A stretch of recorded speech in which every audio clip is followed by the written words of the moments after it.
وأدناها إماتة الأذى عن الطريق والحياء شعبة من الإيمان أخرجه مسلم মুসলিম শরীফের হাদিস আমি আপনাদের সামনে পড়ছি। হযরত আবু হুরায়রা এবং অন্যান্য সাহাবীদের মাধ্যমে আসছে।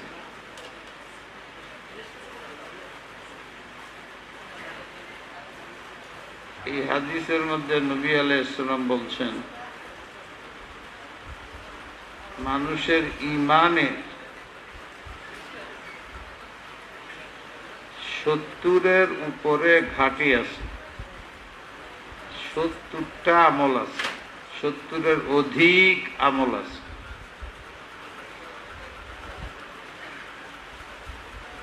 তার মধ্যে 3টা জিকির করছেন মুসলিমের হাদিসে।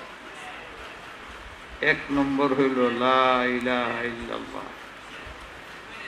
আ'লাহা, ঈমানের সমস্ত আমলের মধ্যে সবচেয়ে উপরের আমল, সবচেয়ে মূল আমল হইল লা ইলাহা ইল্লাল্লাহ। পড়েন, লা ইলাহা ইল্লাল্লাহু মুহাম্মাদুর রাসূলুল্লাহ, লা ইলাহা ইল্লাল্লাহু মুহাম্মাদুর রাসূলুল্লাহ, লা ইলাহা ইল্লাল্লাহু মুহাম্মাদুর রাসূলুল্লাহ। মুহাম্মাদুর রাসূলুল্লাহ ওখানে নাই, ওখানে আছে শুধু আ'লাহা লা ইলাহা ইল্লাল্লাহ। কিন্তু যে লা ইলাহা ইল্লাল্লাহর অর্থ হইল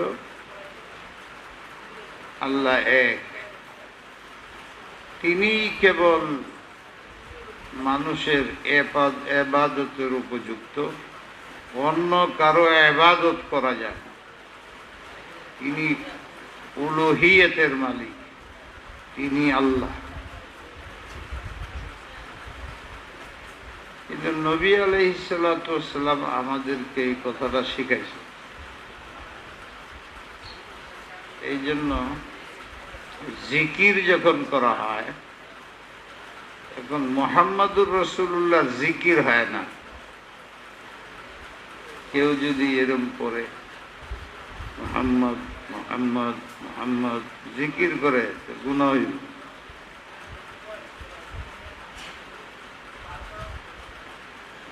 অনেকে লা ইলাহা ইল্লাল্লাহ মুহাম্মাদুর রাসূলুল্লাহ পড়ার পরে চোখে লাগায়। কিছু লোকে কয় যে বেদাত করে, কিছু লোকে কয় ঠিক করে। এইভাবে ফতোয়া দেওয়া ঠিক না। যে এটা করে তারে জিজ্ঞাসা হবে যে আপনি এটা কেন করেন। সে বলবে যে আমার চোখের মধ্যে রোগ আছে, চোখে কম দেখি, তো এই কৃষা হুজুরে বলছিলাম বা আমি কিতাবে দেখছি এই নামটা দিলে চোখে লাগালে চোখ ভালো হয়, এই জন্য করি। তাহলে ঠিক আছে, তারে বাধা দিও না। সেইটা ঔষধ হিসাবে করে, রোগ মুক্তির জন্য করে। পৃথিবীর সবচেয়ে সুন্দর শ্রেষ্ঠ নাম হইল আল্লাহ রসুলের। উনার নাম বইলে যদি সে এই বরকত নিতে চায়, বাধা দিবা কেন?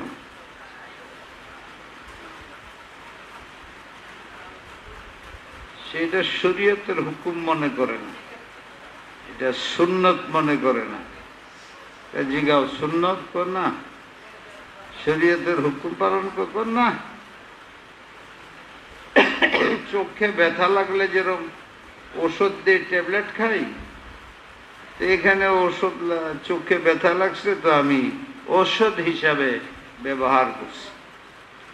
তাইলে তার বিরুদ্ধে কথা বলা, শিরিক করছে, এই বলা সেই বলা, আর ফেসবুকের মধ্যে লাগাইয়া দিয়া ফিতনা সৃষ্টি করা যায় নাই। ঔষধ নবীর নাম কত বরকতময়, এর মধ্যে বরকত থাকতে পারে না? সে আশায় করতেছে। সুন্নত না, শরীয়তের হুকুম না, কিচ্ছু না।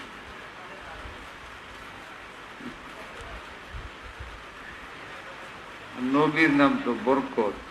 আর এমন খবিস আছে দুনিয়াত, ওদের নাম কইলে শরীরের মধ্যে পোকা থাকলে নি পলায় যায়। খবিসের নাম বললে পোকা সরে যায়। তাহলে ভালো নাম নিলে গাও দূর হইতে পারে না? এর কিসা, এটা সত্যি না মিথ্যা আমি জানি না, কারণ আমরা দেশে কিসা বানায় মন মতে। কেউ রে গালি দিবার চায়, কেউ বদনাম করতেছে, এটা কিচ্ছা বানায়। নৌকাতে যাইতেছে, একজনে বলে বলে বলতেছে যে আমার গরু, গাবি, মহিষ গলার মধ্যে যে কি রোগ হইল, ওই যে গলার মধ্যে রোগ হয় না, ঘাও পচে যায়, শক্ত হয়ে যায়, যে কিরা খায়, কিরা বেড়ে। কত হুজুরের কাছে গেলাম, কত পানি পড়া, কত তাবিজ আনলাম, কিছু লাভ হইল না। ওখানে একজন আছি না, অন্যরকম মানুষ, সে বলছে যে আমি তাবিজ দিয়ে দিই, 1 সপ্তাহের মধ্যে একদম সব পরিষ্কার হয়ে যাবে। এ তাবিজ দিয়ে দিছে, লাগাই দিছে, একদম পরিষ্কার, কোনো কিরা মাকুরা ঘাও টাও কিছু। সবাই তাবিজ, গুরুত্বপূর্ণ তাবিজ, হুজুরের তাবিজে কাজ হয় না, এর তাবিজে কাজ হয়। বলে দেখো এখানে তো সুদখুর আছে না, ঘুষখুর, মারাত্মক ঘুষখুরের 7 জনের নাম লিখছে, লিখে তাবিজ বানায় দিয়ে দিছি। এই কিরা ঘাও খায়, রক্ত খায়, পচা খায়, তেও তারার কাছে এটা হালাল মনে হয়, হালাল খায়, এই জন্য সরে না। কিন্তু ঘুষখুরের নাম শুনে গন্ধে আখেরাত তো আখেরাত, দুনিয়ার যে কিরা মাকুরা এটি পর্যন্ত ভাগ্যে যায়। এনে বানানো কিসা হইতে পারে, কিন্তু কিসা বানানো হইলে অর্থ আছে। এখনো আমাদের অনেক মানুষের সুদ ঘুষ খায়, নাম বদলায় দিছে, ব্যাংকের মধ্যে সুদ খায়, সুদ লেখে না, লাভ্যাংশ, মুনাফা, অনেক নাম দিছে। আমাদের অনেক না বুঝার মানুষ, এমনকি অনেক ছাত্র, অনেক উস্তাদ ব্যাংকে টাকা দিয়ে দিছে। তাহলে ইসলামী ব্যাংকে থুইছি, ইসলামী ব্যাংকে কি করে টাকা জিগাও? এসব না স্টেট ব্যাংকে থুয়ে দেয়। স্টেট ব্যাংক এই তোমার টাকা দিয়ে ব্যবসা করে, সুদের ব্যবসা করে, সুদ হয়। ব্যাংকে টাকা জমা রাখছো, সুদ হয়। তুমি লেখো কারেন্ট অ্যাকাউন্ট, তাহলে সুদটা তোমারে দেয় না, তোমার পয়সাতে সুদ কামা হেরা খায়। তুমি যে বসে রয়েছে যে আমি সুদ খাই না, নেই না, এটা গলত কথা। তুমি খাও না, কিন্তু আরেকজনে খাওয়ার ব্যবস্থা করে দিচ্ছ। হুজুর কি করবো, এখন টাকা কই রাখবো, কে রাখবে, কে লাগি? তোমার যা দরকার হয় খরচ করে, বাকিটি গরিবরা দিয়ে দাও। এটা ব্যাংকে থেকে মনে চায় না, হুজুর দিলে চায়, তোমার দিল শুকায় যায়। দান খেরাতের কথাগুলো দিল শুকায় যায়। যে দান খেরাত করে এর টাকা কমে না। এই দিক দিয়ে 10,000 খরচ করবো, ওদিক দিয়ে 10,000 আছে, ওদিক দিয়ে 10,000 খরচ হতে যায়, এই দিক দিয়ে 10,000 আছে। আজ 10,000 লয়ে বই রয়েছে, এর আর 10,000 কমবে, বাড়বে না। ব্যাংকে রাখলে, কারেন্ট অ্যাকাউন্টে রাখলে 1 বছর পরে দেখবেন 10,000 কমে।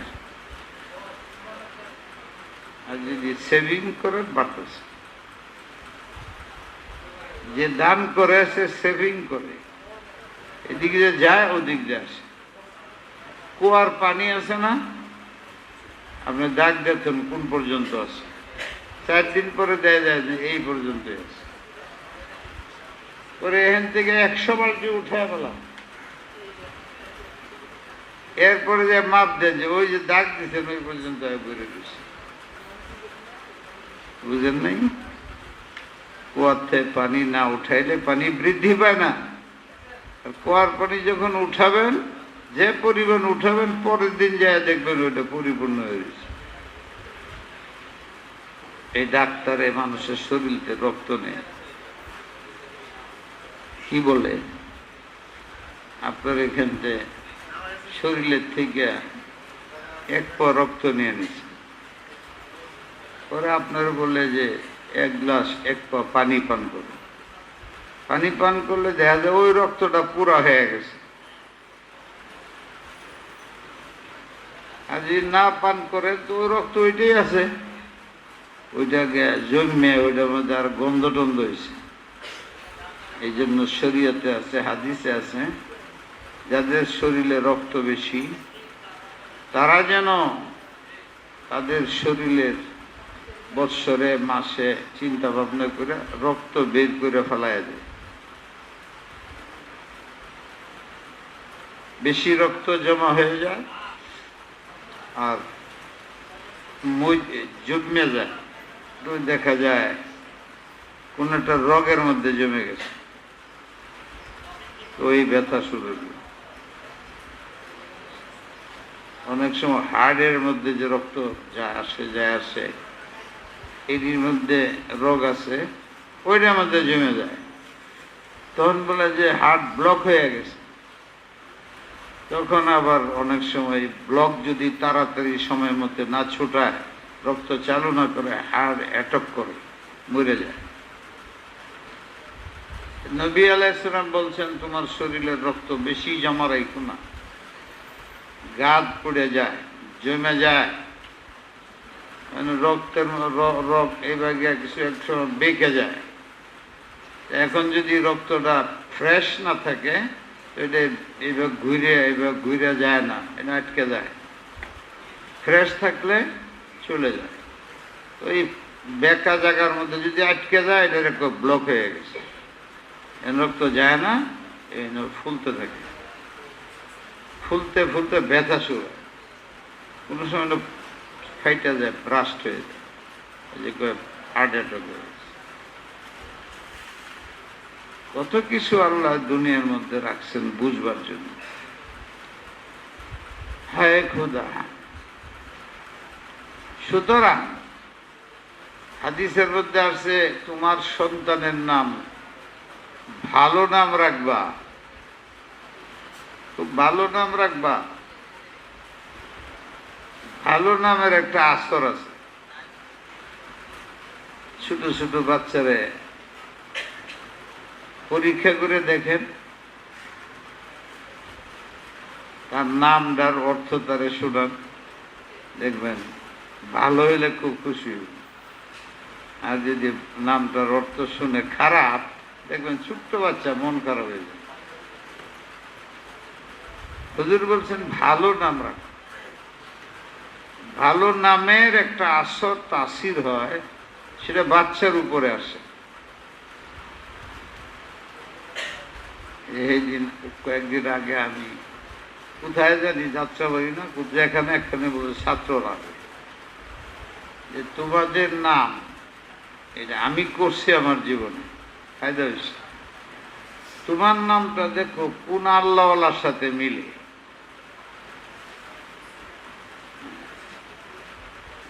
ওই আল্লাহওয়ালা এত বড় বুজুর্গ, বড় আলেম কেমনে হইল?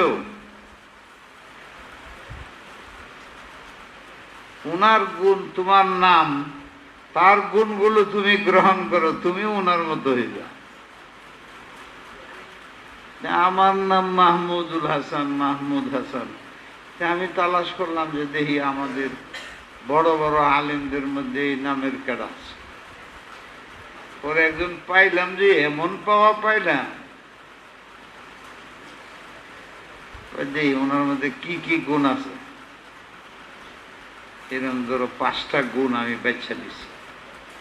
আর এই 40 বছর ধরে এটার পিছনে মেহনত করতেছি, এই গুণটি আমার মধ্যে আসবে, এই গুণটি যাতে আমার মধ্যে আসে, এই গুণটি যাতে আমার মধ্যে আসে। আমার চেষ্টা চালু। হয়েছে কিনা জানি না, অনেকে বলছে হয়েছে, আমি অন্য গুণ তালাশ করি না। ওই যে শেখুল হিন্দ, ওনার মধ্যে কি কি গুণ আছে, এই গুণগুলোর টাইনা টাইনা টাইনা টাইনা আমি হাসিল করতে পারি কিনা। হাজারো গুণ আছে, সবই তো পারবো না। উনি আমার নামের নাম, আমার উস্তাদের উস্তাদের উস্তাদ, আমার উস্তাদ হযরত মাওলানা ইউসুফ বিন নুরি, ওনার উস্তাদ আল্লামা কাশ্মীরি, ওনার উস্তাদ শেখুল হিন্দ মাহমুদুল হাসান। তা আমার উস্তাদের সেলসেলার উনি, ওনার লগে আমার নাম মিলছে। ছাত্রায় বললাম, আপনাদেরও বলতেছি, তালাশ করেন, আপনাদের নামে কোনো না কোনো একজন বহুত বড় আল্লাহওয়ালা আছে, পাইবেন। ওই আল্লাহওয়ালা এত বড় হইল কিভাবে, ওইটা ধরে, ওইটা শুরু করে দেন, দেখবেন বরকত হবে। বললাম তো আবার ভয়ও লাগে, যখন এই কথাটা কইলাম তো এক ছাত্রে একটা পর্চা লিখছে যে হুজুর শেখুল হিন্দ মাহমুদুল হাসান দেওবন্দি আপনার নামের সাথে মিলে। আর উনি ব্রিটিশের বিরুদ্ধে কঠোর আন্দোলন করেছেন, সারা পৃথিবীর সাথে যোগাযোগ করিয়া ব্রিটিশ খেদাও আন্দোলনের নেতৃত্ব দিছেন। খালি বসে বসে বুখারি পড়ায় না, আপনি তো খালি বুখারি পড়ান না, জুমার দিন ওয়াজ করেন, এই মসজিদে দেন, এই মাদ্রাসা দেন, কই আপনার তো কোনো তাহরিক দেখি না। তাই আপনার দাবি ঠিক হইল না, এই আরেক কথা। আমি যে বললাম আমার কথাটা একদম তুচ্ছ তাচ্ছিল্য করে আমার 12টা বাজে। আচ্ছা, হযরত শেখুল হিন্দ শুধু তাহরিক করছেন? যুগের শ্রেষ্ঠ মুহাদ্দিস ছিলেন, শ্রেষ্ঠ মুফাসসির ছিলেন, লেখক ছিলেন। পারি নাই আমি, কিন্তু এই সবই আমার মধ্যে আছে। কিতাব মুহাদ্দিস পড়ি, মুহাদ্দিস হয়েছি, কবুল করার মালিক আল্লাহ, হাদিস পড়াই, অসংখ্য আরবি, উর্দু, বাংলায় 200-র উপরে কিতাব লিখছি, 25,000 পৃষ্ঠা বুরহানুল কোরআন তফসির লিখছি। এই 100-200 বৎসরের, 500 বৎসরের মধ্যে কেউ লিখছে বলে দাবি করতে পারবে না। এটি তো করছি।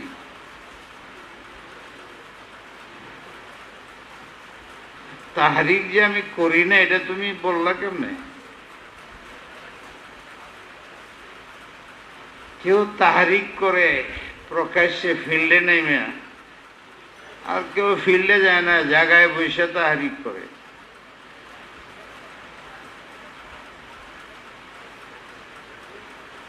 আমাদের দেশের মানুষ রাস্তার মধ্যে মারামারি করলো, আগুন দিয়ে পুড়ে দিল, এলো লিডার।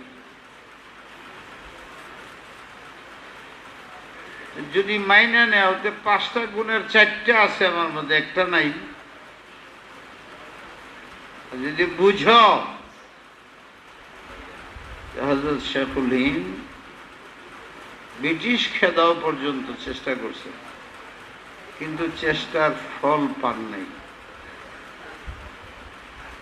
উনি দেশেই থাকতে পারেন না, ওনার দেশ ত্যাগ করতে হয়েছে। দেশ ত্যাগ করে সৌদি আরব চলে গেছেন জীবন রক্ষার জন্য। আমি শুধু এই করোনা হয়েছে, হাসপাতালে গেছিলাম, দেশে গন্ডগোল করলে হুজুর পলাইছে। দেখো তোমাদের মধ্যে আর সেই যুগের মধ্যে পার্থক্য। একটা লোক মৃত্যুর সাথে লড়ে, আর তুমি অর্থ করো ঝগড়া দেখে পলাইছে। জীবনেও আমি ঝগড়া দেখে পলাই নাই, ঝগড়া দমন করছি, এইটার ইতিহাস আছে। প্রেসিডেন্ট বুঝি নাই, মন্ত্রী বুঝি নাই, উঠায় পিঠায় দৌড়াই দিছে, এটা আমার ইতিহাস আছে। তোমরা পলাইছো, আমি পলাইনি। 5টা গুণের 4টে আছে আমার মধ্যে, একটা নাই। সবার ভিতরে সব গুণ থাকে নাকি? একটারে কাজে লাগাও, কোরআন শরীফ পড়তে পারো, এইটা খুব পড়াও, বাস। বাচ্চাদের পড়াইতে পারো, এইটি পড়াও। তোমার সন্তান সন্ততি আছে, এদের নিয়ে দৈনিক 1 ঘন্টা কোরআন শরীফ পড়াও, বাস, হইল তোমার কাজ। 5টা পারবা না তুমি।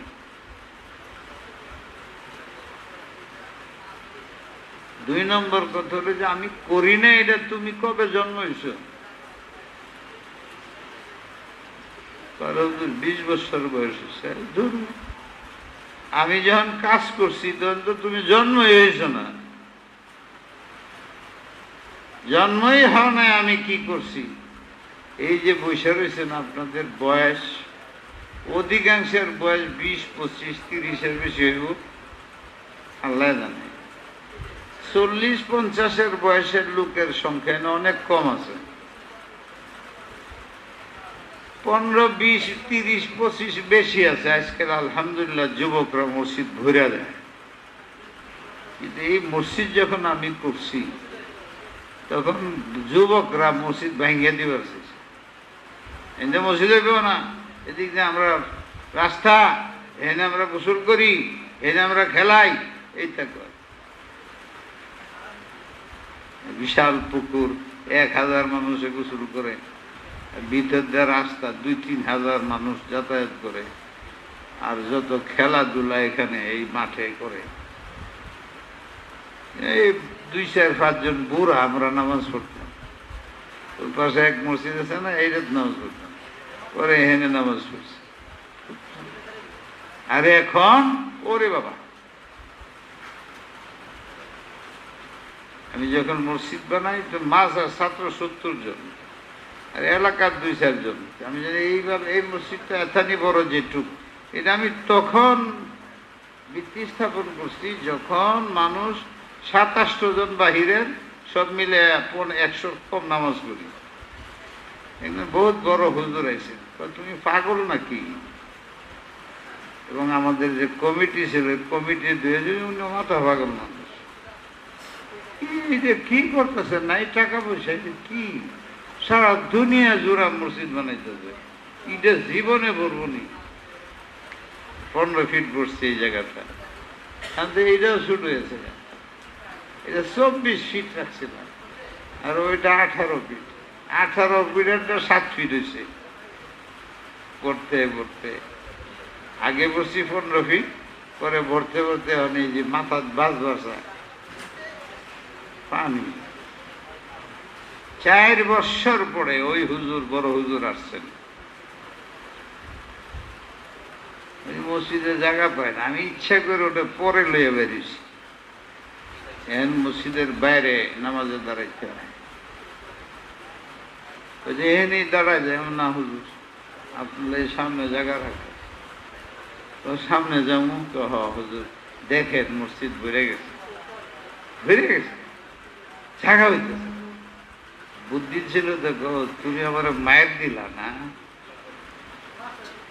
হুজুর আপনার মনে আছে, যদি মায়ের মনে করেন তো কিছু বলার নাই, বাকি আমি তো মনের খুশিতে আপনারা খুশি। এত মানুষ করতে, এত ছাত্র করতে হইলো, মানে আল্লাহ বাড়াইছে। আরো 2-3 জন কমিটি ছিল, আয়সা মা কান্দে কান্দে, হুজুর আপনারা গেলেছি, আপনারা বদ্ধ দিবেন, আপনারা পাগল রাখছিলাম, আমি মাপ চাই, এখন তো মসজিদে জায়গা হয় না। বুঝেন না আপনারও তখন, আমি তো বুঝা করছি। আমি তো এন ভাগ্যা যাওয়ার নিয়তে মাদ্রাসা করি নাই, আমার পুরাটা জীবন এন খাটায়া একটা কিছু করে যাবো আমি, যাতে আমি হাসরের ময়দানে এই এলাকার মানুষ আমার জন্য দোয়া করে।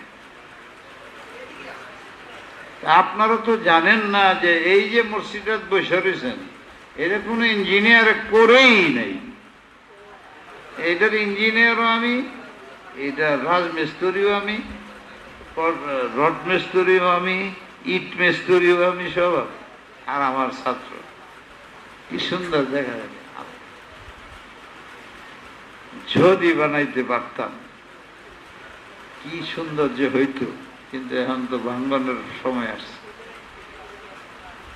এইটারও কোনো ইঞ্জিনিয়ার নাই, ওইটার নাই, ওই পাঁচতলার ইঞ্জিনিয়ার নাই। দেখেন যে একটা যদি একটু ফাটত, মসজিদের উপরে 2 তলা 3 তলা একজনের ফাটতে গেছে, বাকি যত বিল্ডিং আছে সব ফাটল ধরছে। এই যে ছাত্র যে বানাইছে 3-4টা, একটাও ফাটে না, বাইরে এলেও ফাটে না। আমরা কেউ কেউ জিজ্ঞাসা যে তো কি হয় না, এটা যখন 2 তলা করি বলে সম্ভব না, এটা ভেঙে পড়ে যাব। দুর্গা ভেঙে পড়তো না, কলে যে হুজুর ভেঙে পড়ে যাবে, মানে ফেরস্তা দূরে রাখে, এটা ভেঙে পড়বো কই থেকে। এটা 5 তলা করছি, এখনো ভাঙে না। 2 তলার সময় এইটা কোনো ইঞ্জিনিয়ারের কাজ করে না, এটা ভেঙে পড়ে যাবে। 5 তলা হয়েছে, ভাঙে না, এটা ফেরস্তা দূরে রাখছে।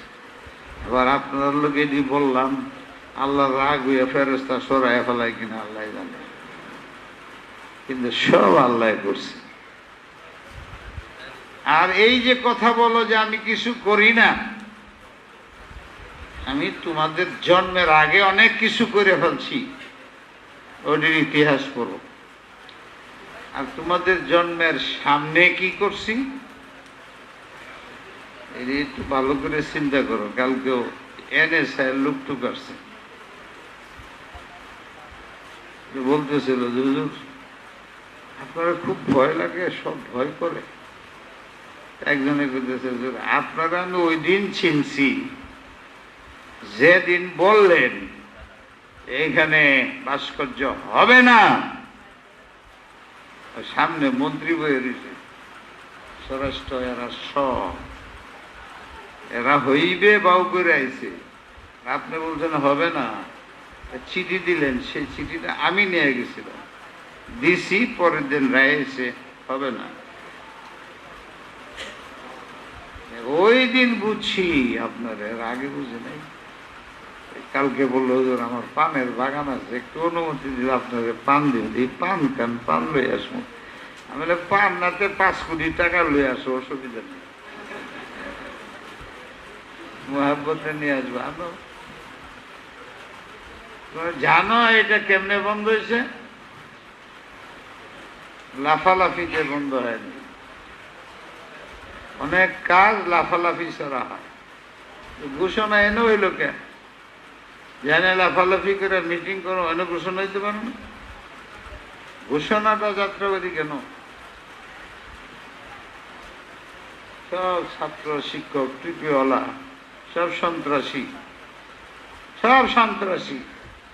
20 বছর চিৎকার করা হয়েছে, সব কিছু করা হয়েছে, পারে নাই। যখন ঘোষণা করা হয়েছে তো যাত্রাবাড়ি মাদ্রাসা এখানে ঘোষণা হয়েছে যে বাংলাদেশে টুপিওয়ালারা নামাজ পড়ে যারা ছাত্র জঙ্গি না, আজ পর্যন্ত বলতে পারে না। চেষ্টা করে, শত্রুরা তো চেষ্টা করবেই। তোমরা জঙ্গির কাজ করো না, জঙ্গি ইসলামে নাই, জঙ্গি উগ্রতা ইসলামে নাই। ইসলাম খুব ভালো জিনিস, সে শত্রুকে আপন বানাইতে পারে এমন ক্ষমতা তার। তাহলে আপনকে আপন করা তো সহজ, শত্রুকে আপন করা এ হলো মানুষ, জ্ঞানী মানুষ শত্রুকে আপন করে। তার শত্রুতার কারণটা তারা সুন্দর করে বুঝাই দিলে আর তোমার সাথে শত্রুতা করবে না। অধিক শত্রুতা দেখা যাইতেছে মুসলমানে। আমাদের দেশে অমুসলিমরাও বাস করে, তাদের কাজ তারা করে, ধর্মনিরপেক্ষ রাষ্ট্র বলে। তাদের মধ্যে এত দ্বন্দ্ব নাই।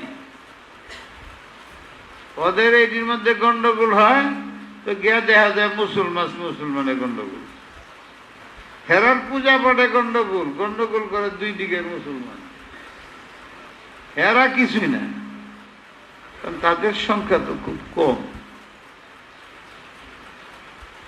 10 জন, আমরা 100 জন। তারা কি পলিসি করে জানি না, তারার মজলিসগুলো, তাদের সভাগুলোর মধ্যে 90% মুসলমান থাকে, ব্যবস্থাপনায় তারা থাকে, তারা 10% গন্ডগোল লেহারা পিছিয়ে যায়, সামনে পড়ে যায় মুসলমান। হিন্দুদের পূজা হইতেছে, এটা গন্ডগোল, এটা তো মুসলমান, কারবারটা কালকে বলছিলাম তফসিরে বুঝার,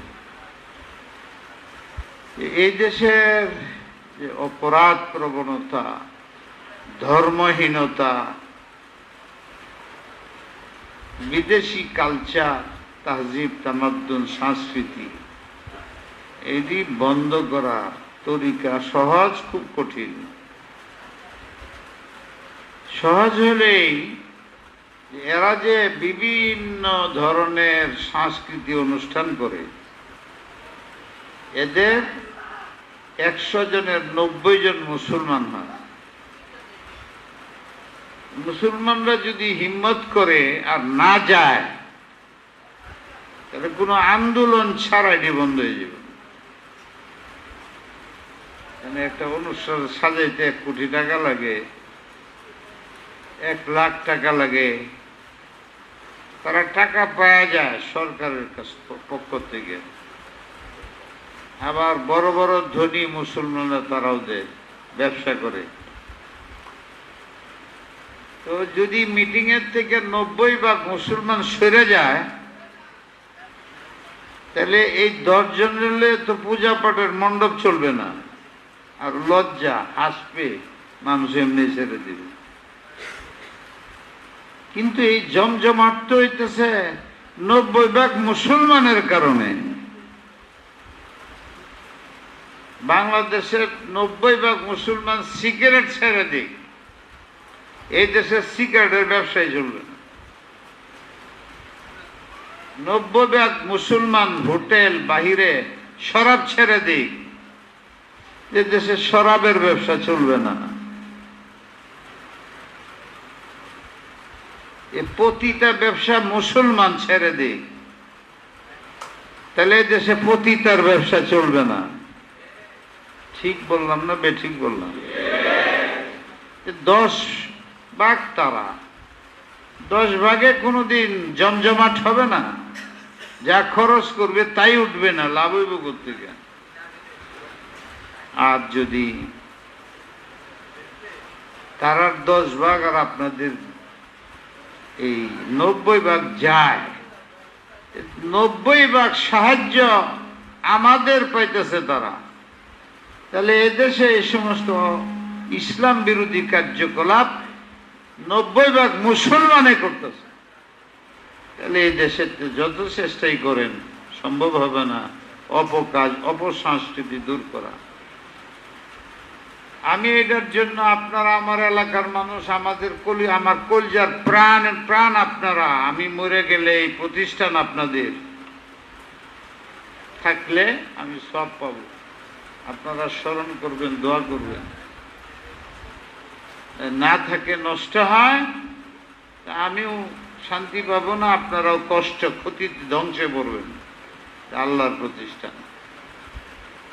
আমি সাহসী মানুষ, আমি প্রমাণ দিতে পারি আপনাদের আমার কথাটা। কালকেও জিজ্ঞাসি, লোক পাইনি, মাত্র 2-3 জন পাইছি। আজকে তো জুমার দিন, এই ছাত্র জ্বালায় আমার এলাকার মুসল্লি নামাজ পড়তে পারে না। কি করবো আমি? ছাত্র দিয়ে বড়া, এই যে ছাত্ররা বলি তোমরা একদিন একটু এদিক সেদিক যাইবা, মানে মাসার বাইরে না, এই ওইদিকে রুমে টুমে বাহিরে পড়বা। এলাকার মানুষ মাসে একদিন বেশি আসে, আমি যেদিন আসি তারা যেন বুঝতে পারে যতদিন না আল্লাহ ব্যবস্থা করে দেয় একটা বিশাল মসজিদ হয়ে যায়, আল্লাহ একটা বড় মসজিদ করে দেন। এনে তো 10-15 হাজার লোকে নামাজ পড়বে, এমন মসজিদের দরকার। কয়েকবার পদক্ষেপ নিছি, দেখি যে আমি পারবনি, আমার জীবনে প্রায় 200-250 কোটি টাকা লাগবে, 10-15 হাজার মুসল্লির জায়গা করতে হবে। তবু আমার হিম্মত শেষ হয়নি, চাষি খেয়ালে আছে। আপনাদের কি মনে আছে এই পচা আছে না, হেনে রোড মোট কাঁচা রোড আছে না একটা, আর সারা দেশের পচা ফেলাইতো, মনে আছে? এইখানে যে বিরাট চতুর্দিক দিয়ে ওয়ালের মতন ওয়াল না, 3টা বেড়া দেয়, 3টা যাত্রা পার্টি করতেছিল, এই যারাও করে না, জি খালি একজনে করলেইব। কয়জন হাত উঠান দিই, কয়জন? আচ্ছা, কিছু বেশি দেখা যেতেছে। আমার সাক্ষী এই যুবকদের বুঝাইতে হইব না আমার। এখানে 3টা সিনেমা হল তৈরি করার জন্য প্রাথমিক পর্যায়ে 3টা তারা জারিয়ার পাঠিয়ে দিছিল। অনেক ঘটনা। এরা 2-3 কোটি টাকা খরচ করছে। এলাকার এমপি ছিল, তারপরে স্বরাষ্ট্রমন্ত্রী ছিল, মেয়র ছিল, পুরা সবাই মিলে 2-3 কোটি টাকা খরচ হয়েছে। 100-র মতো দোকান এটি ভাড়া দিয়ে, অনেক কিছু ঘটনা। 3 মাসের পরে 3টা সিনেমা হবে। আমি মাত্র শনিবার দিন রাত্রে 9টা হবে, আমি বুধবার দিন শুনছি। শুনে তো আমার মাথা খারাপ হয়েছে। মাদ্রাসার কাছে মানুষে বলবে যে হুজুরে কিছুই কয় না, আমি কই কম। মুক্তসর কথা হলো, মনে আছে কিনা, শুক্রবারে আমি সমস্ত এলাকার মসজিদের মধ্যে চিঠি লিখে দিল যে আপনারা জুমার নামাজের পরে যাত্রাবাড়ি জমা হইবেন। সবাই জানছে হুজুর কেড়ে রাখছে। আমি ভাবি নাই যে আমি ছোট মানুষ, তখন বয়সও কম, দাড়ি দুড়ি পাকে নাই, মানুষ আসবে আমার ডাকে। ওরে নামাজের পরে যে 10,000-এর বেশি লোক হয়ে গেছে। আপনাদের কাছে এটা মজা লাগবে না। আরে 10,000 তখনের, এখন 10 লাখ, এই পরিমাণ লোক আছে। তারা এসে হুজুরি ভাঙ্গিয়া ফালাই দিই। আমরা যদি ভাঙ্গিয়া ফালাই দেয় তাইলে এটা ভালোই হবে।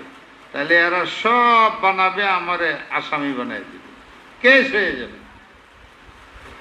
কেস হইলে আর আমরা বিজয় হাসিল করতে পারবো না। না, আমি শুধু আপনাদের ডাকছি, আপনারা এইটার পক্ষে না বিপক্ষে এটা জানার জন্য। যদি আপনারা এলাকাবাসী এটার পক্ষে থাকেন, তাহলে আমি এটার বিরুদ্ধে কথা বলবো না, লাভ নাই, আমি একা। আর যদি এলাকার আপনারা সবাই আমার সমর্থন করেন, তো এখানে জারিয়ার গান হইতে দেব না।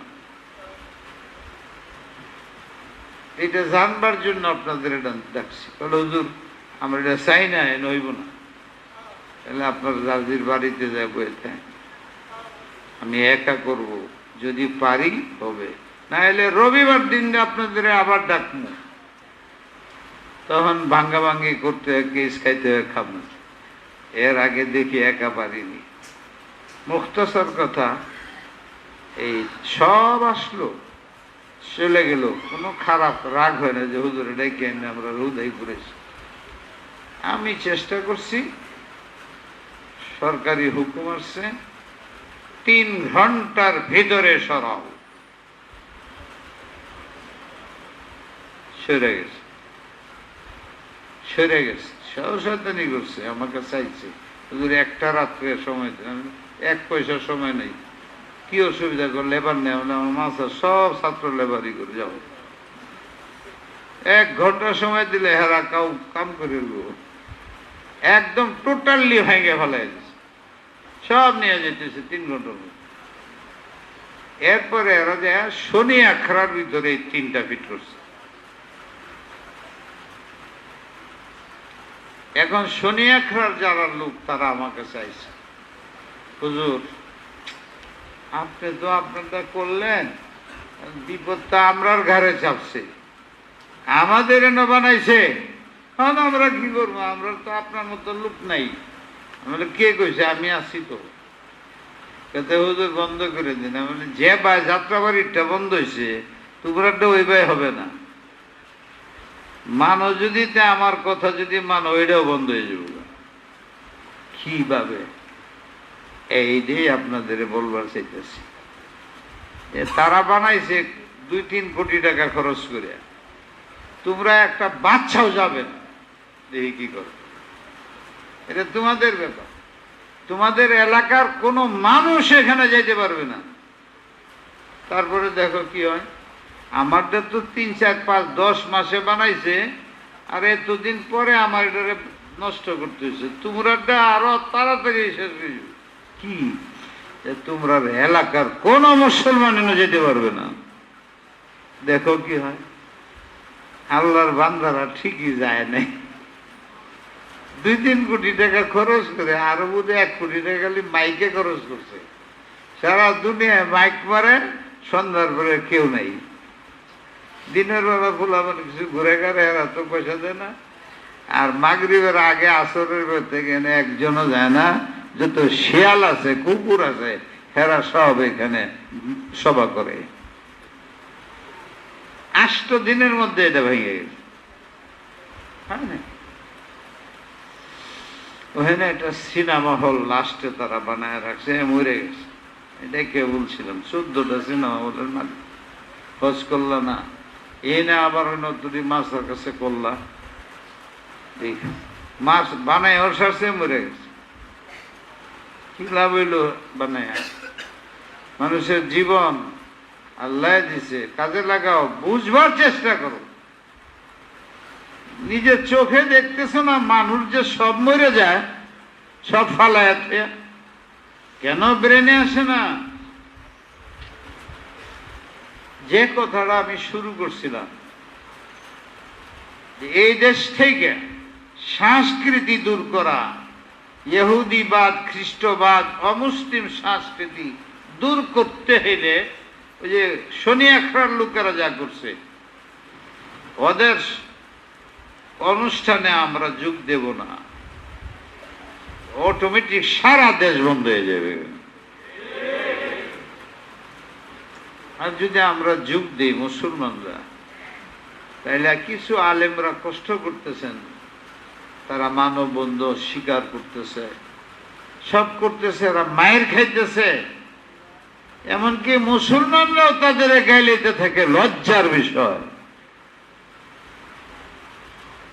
আল্লাহ রসুলের বিন্দু মাত্র বিশ্বাস মহাব্বত যার দিলে থাকে, সে কোনোদিন সুন্নতের খেলাফ, রসুলের খেলাফ, কোরআন হাদিসের খেলাফ বরদাস্ত করতে পারে না।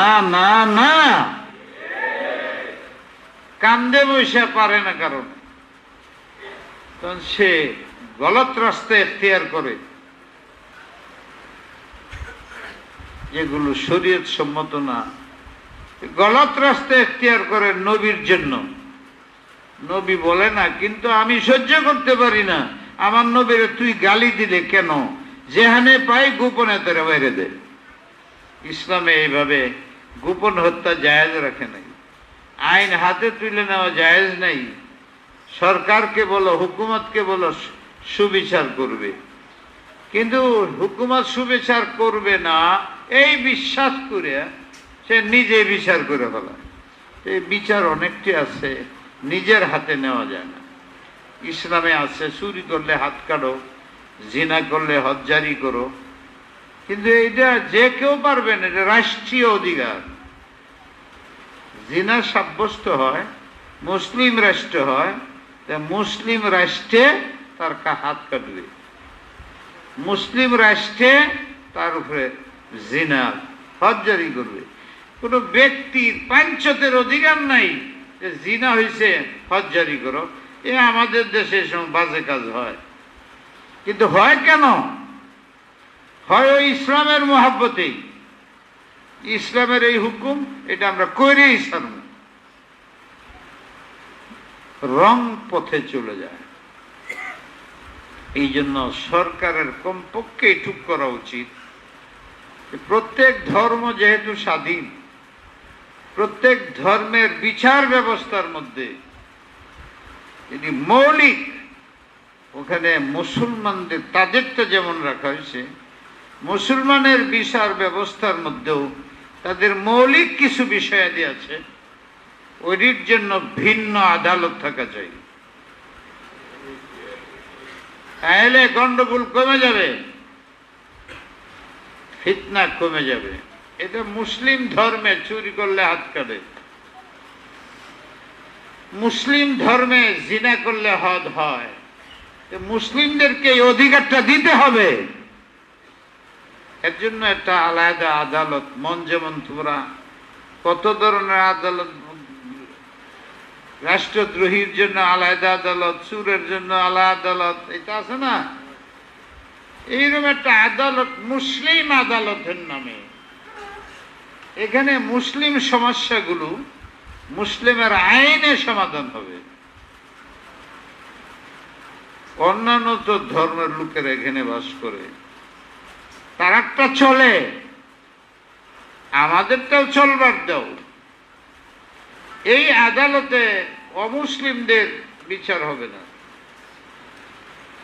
মুসলিমদের বিচার হবে। একটা ফায়দা হবে এই যে মুসলিম অমুসলিমের কোনটা আইন, এটা নিয়ে যে সমাজের মধ্যে বিরাট দ্বন্দ্ব চলছে মসলা মাসায়েল, এটা কমে যাবে। আরেকটা ফায়দা হবে, তোমরা স্বচক্ষে অভিজ্ঞতা লাভ করতে পারবে সশরীরে। ইসলামের আইনগুলো যদি চালু হয় তো মুসলমানদের অবস্থান কি হয়ে যায়। দুইবার তিনবার চারবার ইসলামী আইনগুলো যদি চালু হয় তো অন্তত মুসলমানদেরকে দেখবে এরা চুরি করে না, এদের মধ্যে জিনা করাইয়া নাই, এদের মধ্যে সুদ খাওয়াইয়া নাই, এদের মধ্যে ঘুষ খাওয়াইয়া নাই, এদের কেউ কাউরে গুম করে না, এদের কেউ আরেকজনের জমি দখল করে না।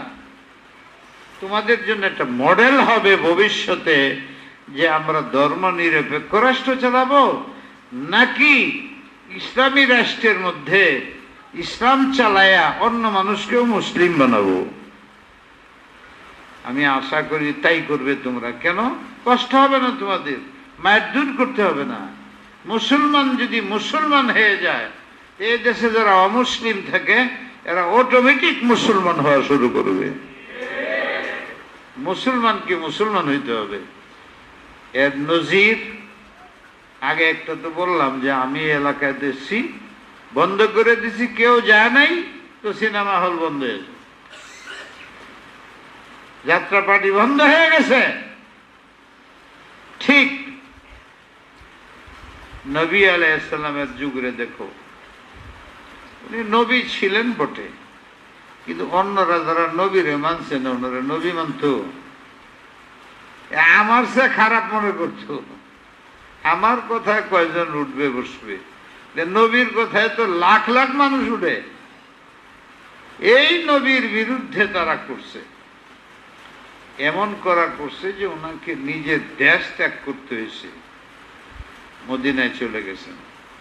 মদিনায় যাওয়ার পরেও 4 বার কি কতবার 27 বার মোটামুটি হামলা মদিনায় গিয়ে করছে। মক্কাতে এত সাহস, গজওয়ে বদর, উহুদ, হুনাইন, খয়বর, এসব তো মদিনায় হয়েছে। করছে কারা? মক্কার কাফেররা। 400 মাইল দূরে গেছে ওখান থেকে নবীকে উৎখাত করার জন্য। 6 বৎসর হুজুর এই মদিনার মধ্যে কষ্ট করছে, সাহাবাদের নিয়ে কষ্ট করছে। পরে আল্লাহর ইশারা হয়েছে, উনি উমরার জন্য বাইরেছেন। আল্লাহু আকবার। মক্কার কাছে আইলে কাফেররা বাধা দিছে, কিন্তু কিরম বাধা দিল আল্লাহ জানে। বাধ্য হইল যে এইবার চলে যান, আমরা বদনাম হবে, আগামী বছর আসবেন। যারা বাইর করে দিছে তাদের আগামী বছর আসবার অনুমতি তো দিল, বুঝা গেল না দুর্বল হয়েছে। পরের বছর হুজুর আসছেন, আইসা উমরা করে 3 দিন থেকে চলে গেছে, মাত্র 3 দিন। 2 বছর পরে, এটা 6 হিজরিতে হয়েছে, 7, 8 হিজরিতে মক্কাবাসীর পক্ষ থেকে যে সন্ধি ছিল, এই সন্ধির ঈমান না, এদের কি বিশ্বাস করা যায় না। এই যে আমরা মুসলিম রাষ্ট্রগুলো অমুসলিম রাষ্ট্রের উপরে বিশ্বাস করে, ইসলামে বলে বিশ্বাস করো না মন দেয়া, দুনিয়ার খাতিরে যদি হ্যাঁ বলতেও হয়, মনে রাখো এদের দিলে না আছে, প্রস্তুত থেকো। এই কুফার সুলে হুদাইবিয়া হুজুরের সাথে কন্ট্রাক্ট করছে, কিন্তু গোপনে তারা সন্ধি ভেঙে দিচ্ছে। বলতে গেলে অনেক সময় লাগবে। হুজুর আসরের নামাজে রুজু করতেছিলেন, হুদাই বলতেছেন নুসিরতু নুসিরতু নুসিরতু, মানে হুজুরের এক বিবি কি বলতেছেন নুসিরতু, কারে কারে সাহায্য করবে? বলে জানো না, ওই যে মক্কা আমার সাথে যে সন্ধি করছিল, আমার সাথে যারা, ওরা একজনে মাইরেলছে, ওরা আসতেছে আমার কাছে, আমি তাদের নুসিরতু করলাম, হেরা কানে গেছে, এরা খুশি হবে, আমি সাহায্যের জন্য যাব। এই ফতে মক্কা। ফতে মক্কার দিন লক্ষ লক্ষ কাফের জমা হয়েছে। তখন আবু সুফিয়ান মুসলমান হন নাই, এই যুগে মুসলমান হয় নাই।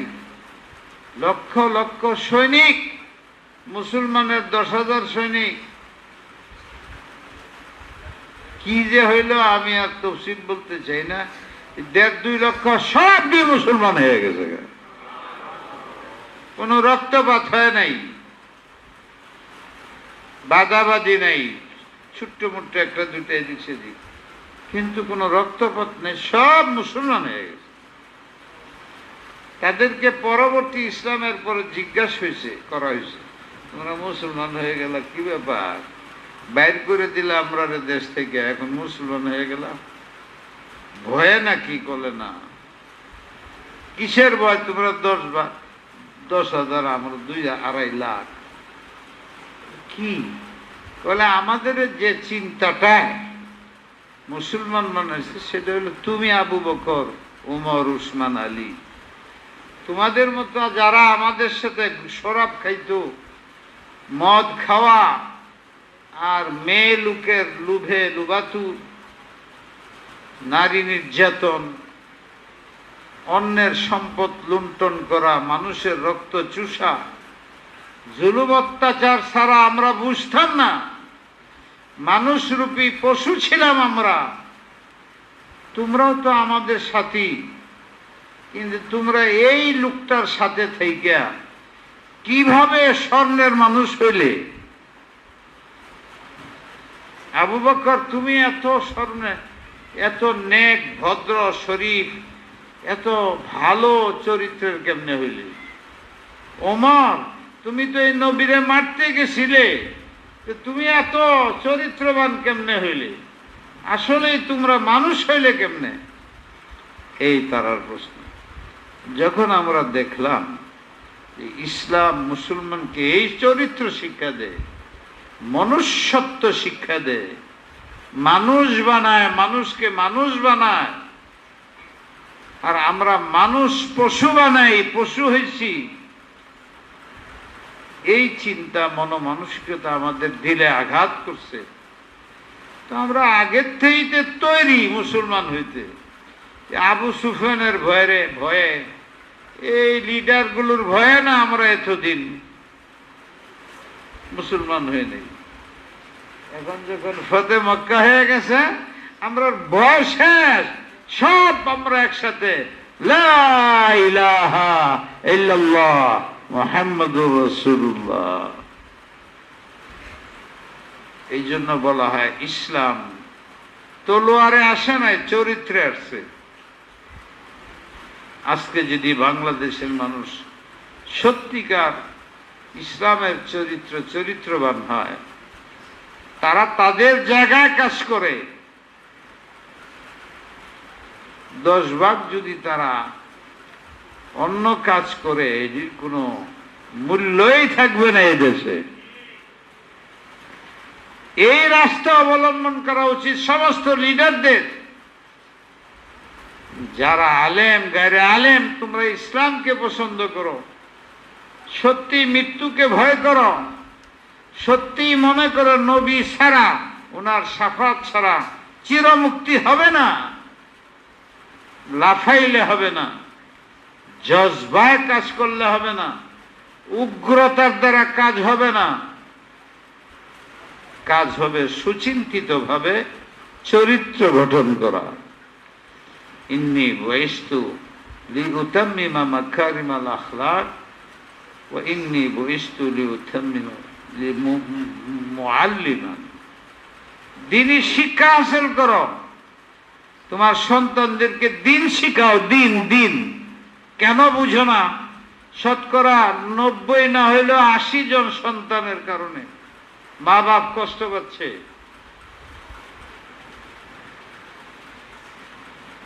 স্বামী স্ত্রীর বাঁধন ভঙ্গ হচ্ছে, কসম খুদার। আলেমদের দর্জন নষ্ট হচ্ছে না, দর্জন আমি বললাম। কিন্তু তোমাদের ইসলামী সংস্কৃতির বাহিরে যাওয়ার কারণে লিখতেছে তালাকের সংখ্যা 60-এর উপরে চলে গেছে। বাংলাদেশে এরকম ছিল না। আর নারী নির্যাতনের সংখ্যা 80 ভাগ বেড়ে গেছে। ফ্রি সেক্স এসে গেছে দেশে। চরিত্রহীনতা চরম। মানুষ মানুষকে মারতেছে, অর্থ লুটপাট করতেছে, বিচার আদালত করা যাইতেছে না। বিচারক ভয় পায়, বিচারকে স্বাধীনভাবে করতে পারতেছে না। এই সমস্ত চরম অবস্থা দেশে দিন দিন বৃদ্ধি পাচ্ছে।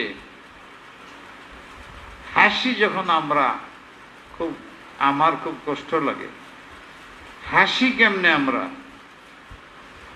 আমরা তো চরম বিপদে আছি ইসলাম নিয়ে। ইসলামের বিপদ নেই, মুসলমান নিয়ে। শুধু একটা কারণে যে আমরা কাজ করি জজবায়। এই জজবা করার কারণে সবার জজবা সমান না, হইতেছে ঝগড়া, ইফতিরাক, দল উপদল। 1000 চেয়ারম্যান আছে এই দেশে, প্রত্যেকে ইসলাম চায়, কিন্তু 1000 চেয়ারম্যানের একজন বানানি যায় না। এতটি চেয়ারম্যানের দরকার আছে। আমার যাত্রাবাড়িতে তো 100 চেয়ারম্যান আছে, 100 সংস্থা আছে, প্রত্যেকের চেয়ারম্যান আলাদা, প্রত্যেকের সেক্রেটারি আলাদা, সদস্য আলাদা। আমি যদি ডাক দিয়ে সবাই এসে যাও, আমি একা, তার পদ সে ছাড়ে না, আমার পদ আমি ছাড়ি না। আমাদের এই এলাকার মধ্যে মিল নাই। ঠিক এই অবস্থায় জনগণদের, কেউ আমার ভক্ত, কেউ হের ভক্ত, কেউ হের ভক্ত, হের ভক্ত। হে ডাক দিলে আসে, আমি ডাক দিলে আসে না, আমি ডাক দিলে কিছু আসে, হে ডাক দিলে আসে। এইটা আমাদের মধ্যে আমরা ছিন্ন ভিন্ন। এটা নবীর চরিত্রের সবচেয়ে বড় একটা সাইড, যে আল্লাহর রসুলের চরিত্র সাহাবাদের এক ছিল, এক কমনে চলত, চরিত্রের ঐক্য ছিল, তাদের মধ্যে ঐক্য ছিল পাহাড়ের মতো, কেউ ভাঙতে পারত না। 1000 নেতা ছিল না, সব কর্মী হইয়া নবীর অধীনে আবু বকর সিদ্দিকের অধীনে, উমর ফারুকের অধীনে, সাহাবাদের অধীনে সব মিলে কাজ করত। আমরা একজনের অধীনে আছে কিছু, আরেকজনের অধীনে আছে, নিজেরা মারামারি করে। হুজুর বলছিলেন, লা তারজিউ বাদি কুফফারান ইয়াদরিবু বাযুহুম বাযা, লা তারজিউ বাদি কুফফারান ইয়ারদিউ বাযুহু বাযান, ইয়ারদিউ কুফফারান ইয়ারদিউ বাযুহুম বাযান। আমার ভয় যে তোমরার মধ্যে ঐক্য থাকবে না, তোমরা একজন আরেকজনে ঝগড়া করবে, দল উপদলে পরিণত হবে, ফলে আমার উম্মত মুসলমানরা খুব বিপদে পড়বে। মনে হয় সে সময় যেতেছে। আমার ভাইয়েরা, নিজের আমল পুখতা করেন, সন্তানদেরকে পুখতা করেন, দিন শিক্ষা দেন, বিবি মহিলা তাদের দিন শিখান, কিছু হইলেও দিনদারি তাদের মধ্যে আনেন, শিক্ষা দিনদারির মধ্যে আনেন। ঝগড়া নাই, ঐক্য, খালি মোহাব্বত। মানুষকে যেটুক জানেন শিক্ষা দেন, ঘরে তালিম চালি করেন। আল্লাহ আমাদের আমল করার তৌফিক দান করেন। ওয়া আখিরু দাওয়ানা আলহামদুলিল্লাহ।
أشهد أن محمد رسول الله.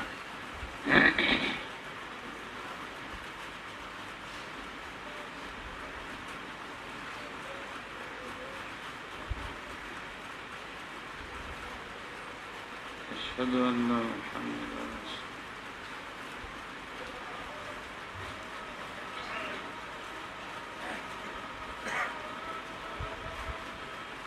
لا حول ولا قوة.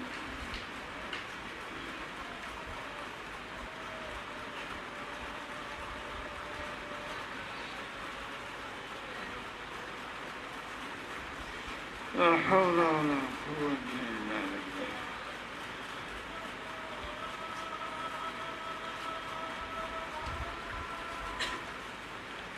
لا حول ولا قوة.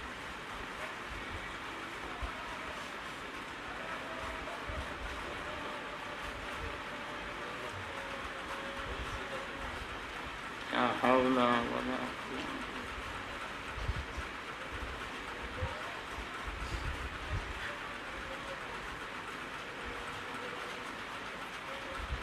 الله أكبر الله أكبر.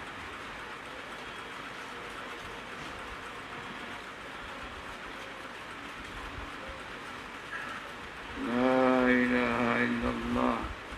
اللهم صل وسلم وبارك على سيدنا محمد. اللهم رب هذه الدعوة التامة والصلاة القائمة محمدا الوسيلة والفضيلة وبعثه مقاما محمودا الذي وعدته إنك لا تخلف الميعاد.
بسم الله.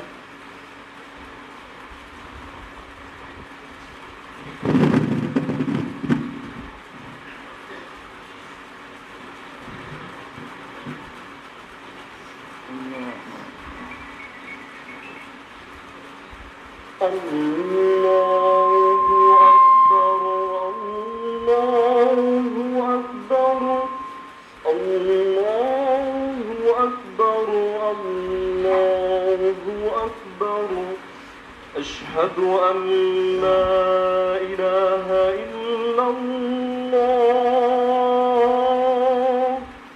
أشهد أن لا إله إلا الله أشهد أن محمدا رسول الله أشهد أن محمدا رسول الله حي على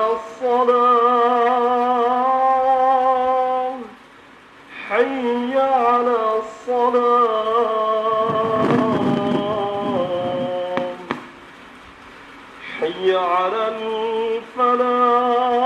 الفلاح حي على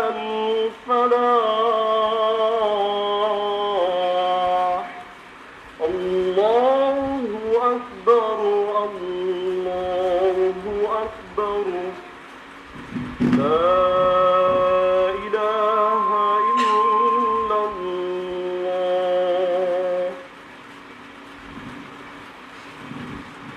الحمد لله الحمد لله على نعمة الإسلام الحمد لله على نعمة الإيمان الذين أسبغ بنعمته وهو عميم الإحسان الحنان والمنان صاحب الجود والكرم وهو الله الذي لا إله إلا هو الحي القيوم على كل شيء قدير وهو القادر والقدير ومالك ومنعم بجوده وكرمه ولهداية كافة الناس من غير فرق بين الأحمر والأصفر والأبيض والأسود بعث نبيا أميا محمدا إلى كافة الناس بالحق بشيرا ونذيرا وسيدنا وحبيبنا محمد جاء صفة عالية أخلاق سامية قال إنما بعثت معلما ولأتمم مكارم الأخلاق اللهم فصل وسلم وبارك على سيد الأبرار صاحب الأسرار والأنوار محمد صلى الله عليه وسلم وأصحابه وأهل بيته وفقهائه وفقهاء شريعته وحفاظه وقرائه ومصليه إنك على كل شيء قدير أما بعد فيا إخواني من المسلمين من العلماء وغيرهم والطلباء وغيرهم وعوام الناس وخواصهم اعلموا إن علينا وعليكم مسؤوليات عظيمة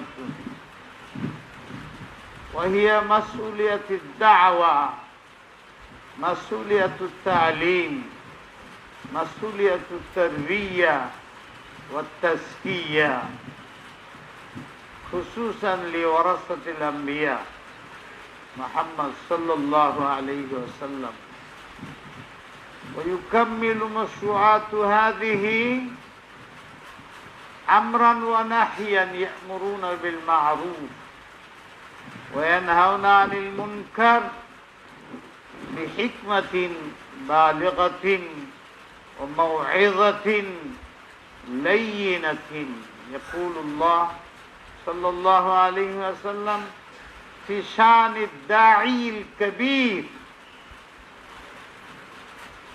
محمد صلى الله عليه وسلم: فبما رحمة من الله لنت لهم ولو كنت فظا غليظ القلب لانفضوا من حولك فاعف عنهم واستغفر لهم وشاورهم في الأمر فإذا عزمت فتوكل على الله إن الله يحب المتوكلين. وقال النبي صلى الله عليه وسلم لترك المعاصي فقال: لا يؤمن أحدكم حتى يكون هواه، والهوى يقتضي الشهوات والمنكرات والسخريات والهزليات. فقال الله تعالى في قرآنه في موضع آخر: ومن يتق الله يجعل له مخرجا ويرزقه من حيث لا يحتسب ومن يتوكل على الله فهو حسبه إن الله بالغ أمره. فلكل داعٍ وطالب النبي وطالب علم النبي محمد ولكل عوامهم وخواصهم من الناس اتباع سنة محمد صلى الله عليه وسلم في كل شأن من شؤون الحياة الدنيا المتعلقة بالعقائد والعبادات والمعاشرات والأخلاق، بل التي تتعلق بالآخرة. فعلينا جميعا ترك المعاصي والفواحش والجدال في بين الناس، وعلينا الاتحاد والاتفاق في كل أمور، وذلك على أساس القرآن وعلى أساس السنة. يقول الله: قل إن كنتم تحبون الله فاتبعوني يحببكم الله ويغفر لكم ذنوبكم والله غفور رحيم.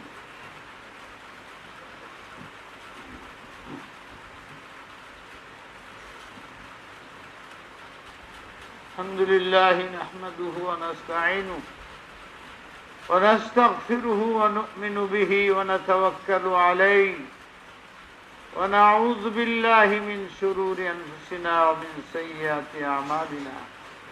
من يهده الله فلا مضل له ومن يضلله فلا هادي له.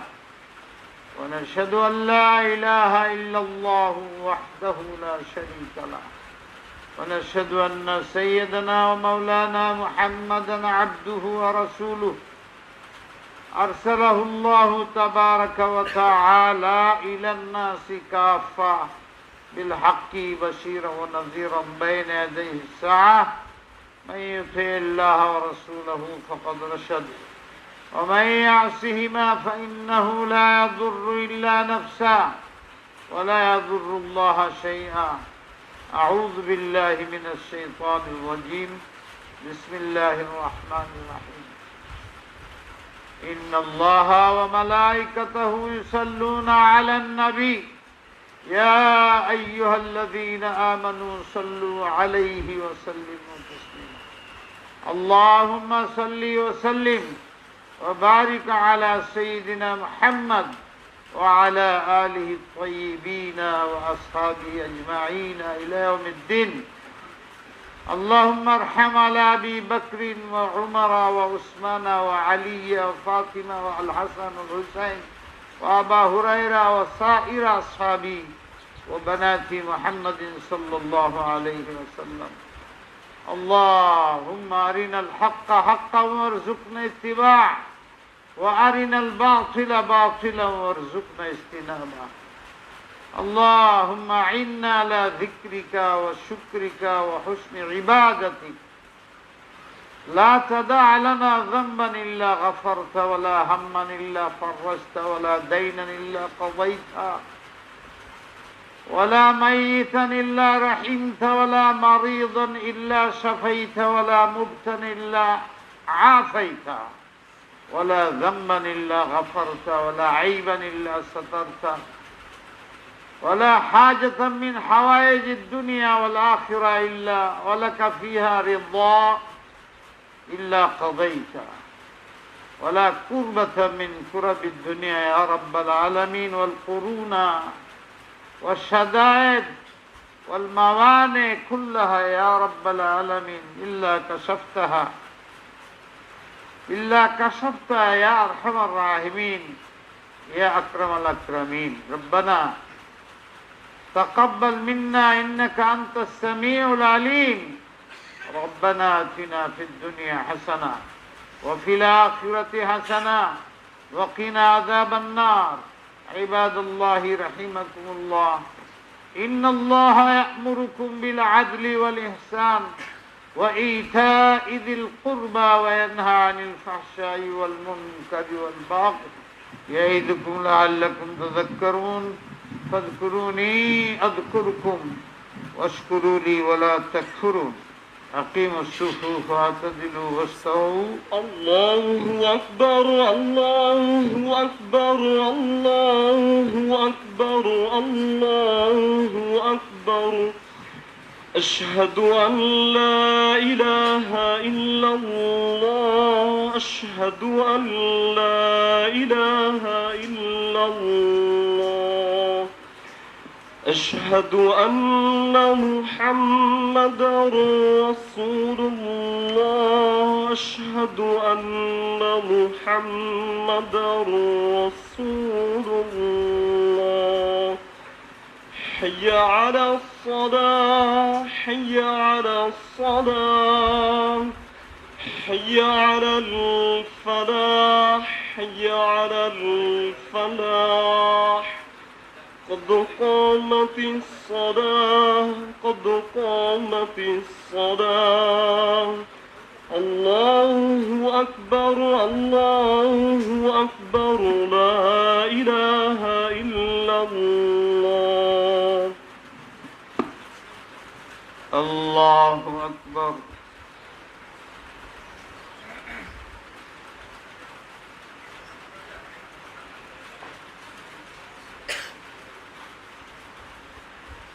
الحمد لله رب العالمين الرحمن الرحيم مالك يوم الدين. إياك نعبد وإياك نستعين. اهدنا الصراط المستقيم صراط الذين أنعمت عليهم غير المغضوب عليهم ولا الضالين.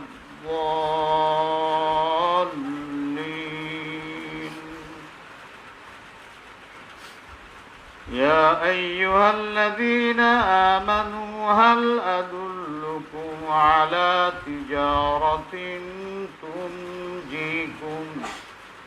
تنجيكم من عذاب أليم. تؤمنون بالله ورسوله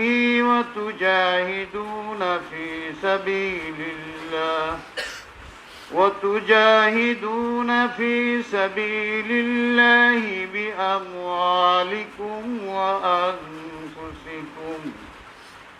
ذلكم خير لكم إن كنتم تعلمون.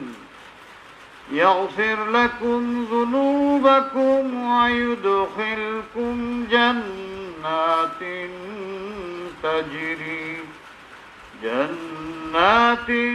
تجري من تحتها الأنهار ومساكن طيبة في جنات عدن. ذلك الفوز العظيم. وأخرى تحبونها نصر من الله وفتح قريب وبشر المؤمنين. الله أكبر.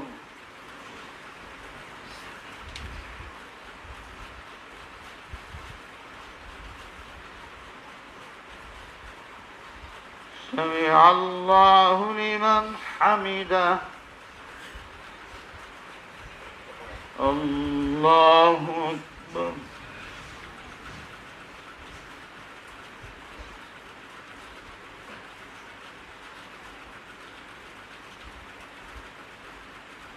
الله أكبر.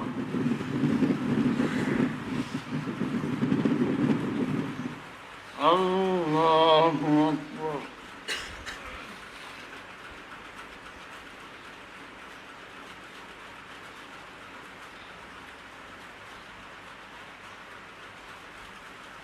الله أكبر.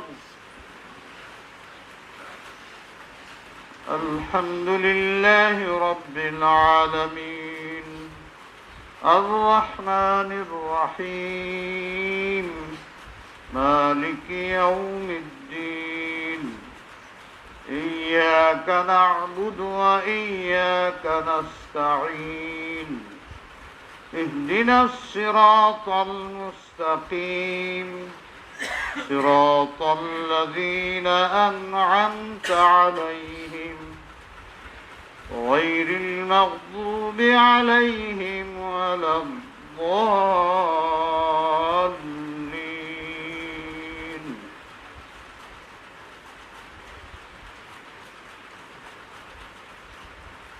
يا أيها الذين آمنوا كونوا أنصار الله كما قال عيسى ابن مريم للحواريين من أنصاري إلى الله قال الحواريون نحن أنصار الله. فآمنت طائفة من بني إسرائيل وكفرت طائفة فأيدنا الذين آمنوا على عدوهم فأصبحوا ظاهرين. الله أكبر.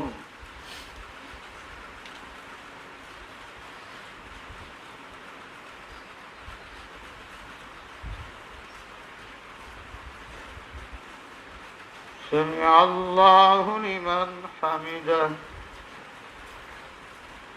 الله أكبر.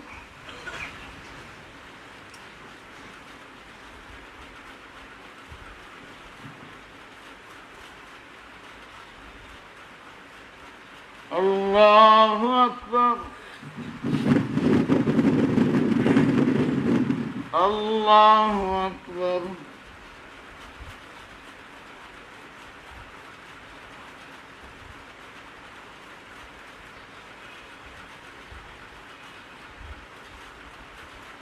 الله أكبر.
السلام عليكم ورحمة الله. السلام عليكم ورحمة الله. استغفر الله.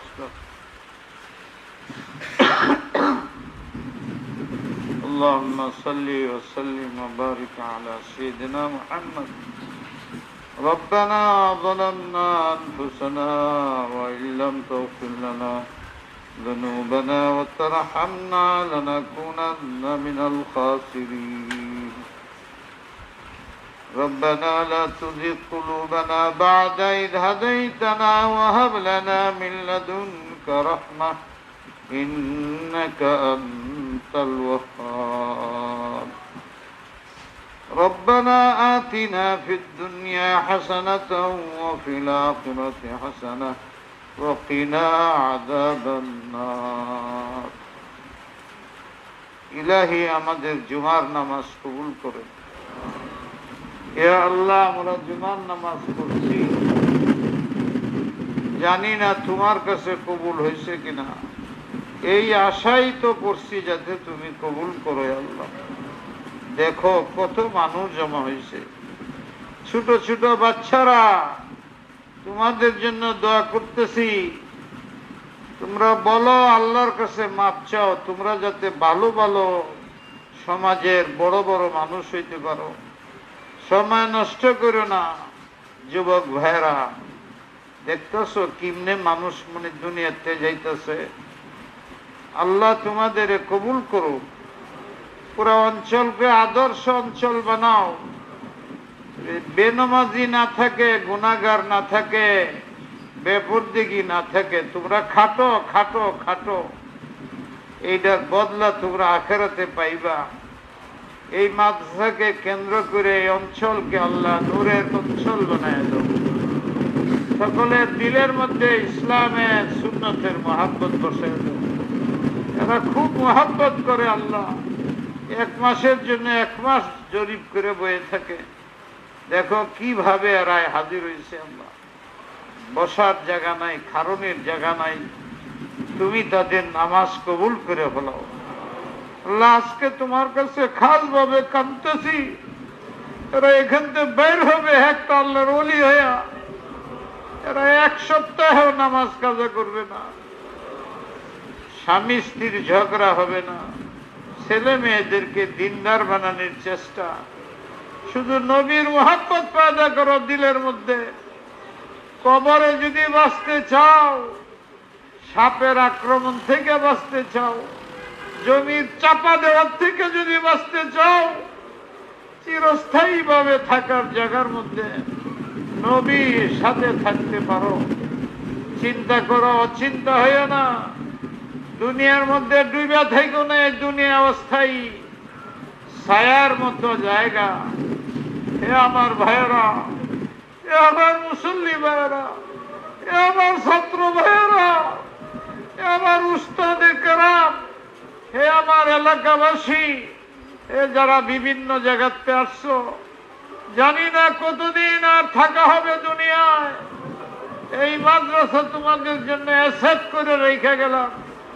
এখান থেকে জান্নাতের টিকিট পাইবে। দিন শিখতে পারলে এটাই টিকিট হবে।